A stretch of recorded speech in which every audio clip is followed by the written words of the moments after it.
Oh my god guys, look at me go. I'm actually here to film another review, and I'm here to talk about A Curse So Dark and Lonely by Bridget Kamiria.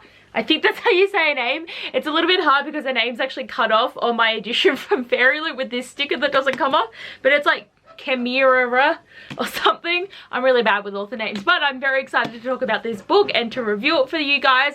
And like, I'm actually finally catching up. And from this point, there's only 2 more reviews I want to do, and one of those books I haven't even finished yet, so I'm actually finally catching up. So when I'm actually caught up with the books that I've read and the books I want to review, it's going to be so good. But like next month, I'm guessing there may be a few books that I want to review because I'm trying to get some of the books off my 2019 TBR read, and I'm getting some people to vote on it for Instagram today, and like I'll see what everyone wants me to read, and I probably will get some reviews for those books. So if I can just get caught up, it will be a miracle. But I'm so excited to talk about this book, and there is going to be spoilers because I want to talk about the things, but let's get into it. I mean, you guys should know by now, but Beauty and the Beast retellings are my favorite in the whole world. They're like my favorite type of anything to read. I enjoy them so much, and I just can't stop. I just love them so much. I can't not read Beauty and the Beast retellings, and I just want to read like everyone ever written, and I think I've read like 5 in my life. I really need to get up there. Like, I've got a few sitting on my TBR, but when this book came out, I was like, I need it, okay? I don't even care what it's about. As long as there's Beauty and Beast in the premise, I'm here for it. But like, it's such a good story because I love seeing a girl get taken, right? But she ends up coming out of this situation so much stronger, and then ends up working with the Beast, and in some scenarios she ends up being more powerful than the Beast. And I also love the fact that this is always gonna be a hate to love romance. Like, it can't be insta love. Like, there can be some instant attraction happening here, but it can't be insta love because the whole idea of it is you gotta love the person that's within, so you gotta learn who the person is, and it just ain't insta love. And I just love it so much. I mean, I'm ranting so much about Beauty and the Beast right now, so I should just actually get into the review. So I absolutely loved Harper, and she is such an inspiration because she has cerebral palsy, and it has never stopped her, and it is not like a disadvantage to her. Like, I mean, it is because she has to live with it and she's had it her whole life. It never stops her from doing everything by herself. She doesn't want help from the guys. She can do what she needs to do, and she will push through anything. And this book isn't just about her cerebral palsy. She is a character that does have that. The story keeps going on even though that is a part of it, and it was actually so amazing because I actually haven't read a book with cerebral palsy before, and to have it in a fantasy setting was actually so good. And I think like if people aren't very big contemporary readers, this is a way that someone can like read about this in a fantasy setting. It was just a very good part of this book, and it was done very well. But I really did love watching Harper grow in this book, and she's such a resourceful person, and she was able to really talk herself out of so many situations. Like, she made them think that she was a princess of DC, for crying out loud, and that's like in America. She was in America, and then she got pushed right into Havenfall and stuck in this like fantasy setting, and she really did, I would say, like climatize to the situation, because even though there was times when she didn't say the right thing or didn't wear the right outfit, but she still made people believe who she was, then that was a princess of a place that doesn't even exist. And I'm just so excited to see what she's going to do in the next book, because this book really has set up the characters to become even more powerful, and it's what I'm excited about. Oh my god, Ren was the saddest little puddle, and I absolutely loved him. Like, it has been so long that he's been trying to get a girl to fall in love with him, and every time it fails, and he's just lost all hope, and he doesn't even care anymore. And like, mainly Gray goes and gets like these really hot model type girls because he thinks that's gonna work, because Harper he accidentally grabbed because she saw him trying to attack this woman, and she attacked him with a crowbar,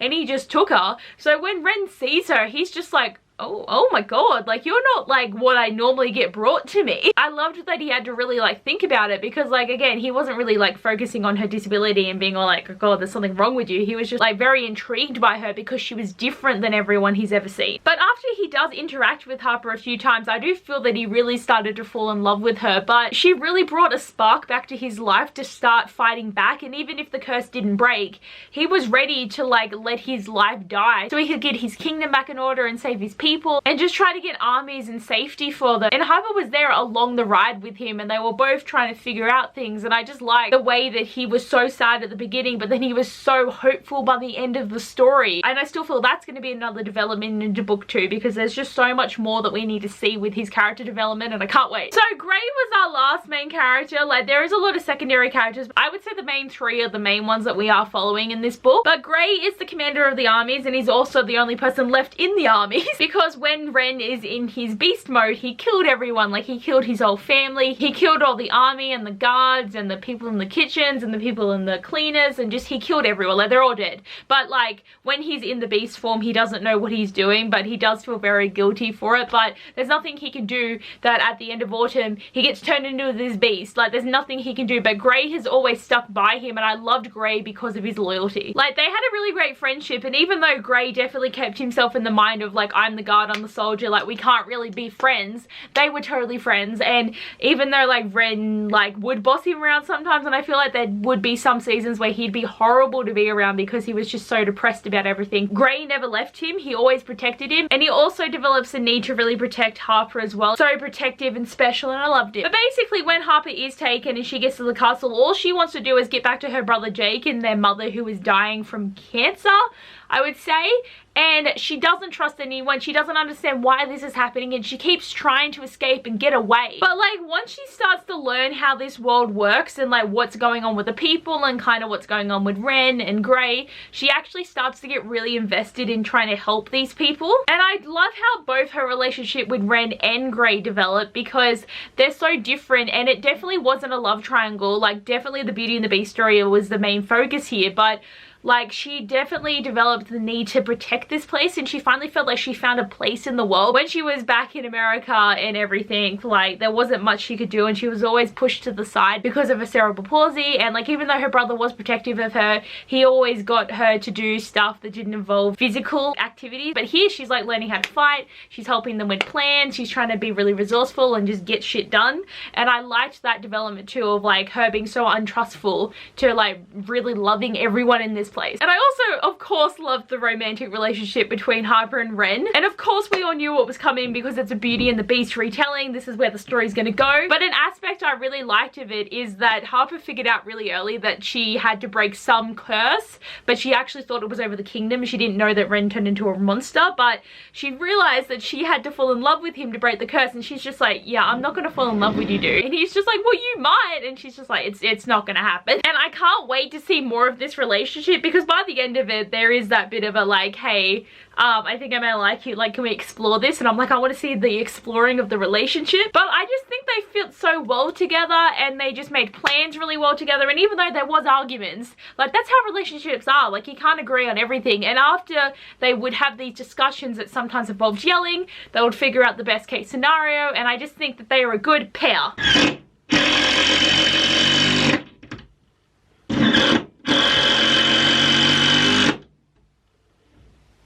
Why? So another character that is important in this book is Lilith, and she was the enchantress that cursed Ren. So basically, she wanted power, and she tried to seduce the king at first, and it didn't work. So then she went to seduce Ren, and they had sex, and then he just dumped her ass in his room. So she cursed him to be this beast and then ripped him apart. Now he has to experience the autumn of his 18th birthday for like 300 times, because every time he's got to try and make a girl fall in love with him, and it doesn't happen. So he's been just reliving the same year for so long. So she just hangs around though, and comes in at the worst times and just tortures him with images of the people he's killed, and also just physically tortures him. And like, it was so sweet, because there's a lot of times where Harper comes in, she's just like, yo bitch, what are you doing? And then Harper gets hurt, and then Ren's sad, and then Grace just like, what do I do? Like, I just like really didn't like Lilith, but she was the enchantress, and we expected that from her. Like, I feel the real villain of this story is going to be Karis Lauren, because she is the queen of the shy shallows, and she actually wants to take over all of Emberfall, because she's realized that the king is dead, even though no one has ever said that he's actually dead, and the whole family's dead, and she just wants to take over and be in charge. And I feel like she's going to be the real annoyance of the next book, because I don't know if Lilith's still alive, but that is still unconfirmed. And so we also got to the point in the story when, you know, Ren lets Harper go back home to keep her safe, and Grey takes her home, but she tells him to come back for her because she's only going home to see her brother and her mother, but she wants to come right back to keep helping. So she gets back, and Jake is all like, where have you been? And then she gets to see her mother, and her mother dies straight up. And she also gets to meet Noah, who is her brother's boyfriend, who she never knew existed. And a day goes past, and she's waiting for Grey to come back, and then he doesn't show up at the right time. And then a couple of days go past, and then he turns up at her door, and he's bleeding out, some shit's gone down, and then her brother and Noah finally realize that she's telling the truth about what happened to her, and then some thugs come in to go kidnap some stuff from them. So Gray takes all of them back to Emberfall, and now Jake has to pretend to be like the Prince of DC, and Noah's like a doctor, so he's like got to pretend to be a healer. That was really great too, because I feel like we really got to see a good bond between Harper and her brother when they were both there at Emberfall trying to like pretend to be different people, and like he was so annoyed because he's like, I just want to go home, what's happening? Like, it was also a good way for him to see how strong she actually is as well, and we got to get a bit of Noah, and I'm excited to see more of that relationship because now they're all stuck in Emberfall and they can't leave, so it's going to definitely be a big part of the next book. And we also have the fact that Ren has completely become the beast, and Harper's got to go and get him and try and save him. Like, she gets him to calm down in his beast form, so he obviously clearly loves her, but Lilith comes in and then she can't break the curse, and then Gray sacrifices himself and he grabs Lilith and goes back to like America or wherever they're going to go to try and kill her, and then the curse breaks. And now the issue here is, did the curse break because Harper loves Ren, or did Gray end up killing Lilith and then the curse was gone by default?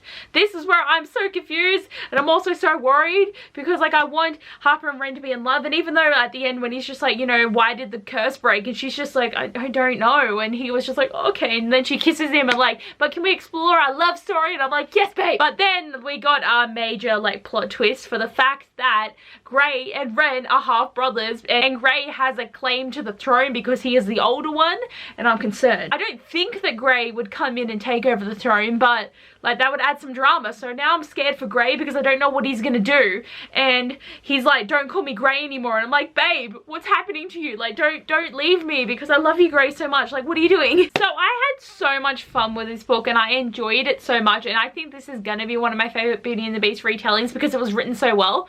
But there's so many questions, man. Like, what's gonna happen in the next book? And we have to wait until January of 2020, and it's too long. I mean, it's probably like another 6 months, but still. But I definitely love this so much. It got 5 stars from me, and it just makes me want to like read all my Beauty and the Beast retellings, yet I have no time to read any books at the moment because I need to read all the books. So it's a big dilemma. But anyway guys, thanks for watching this review. I hope you enjoyed, and I'll see you guys next time. Bye!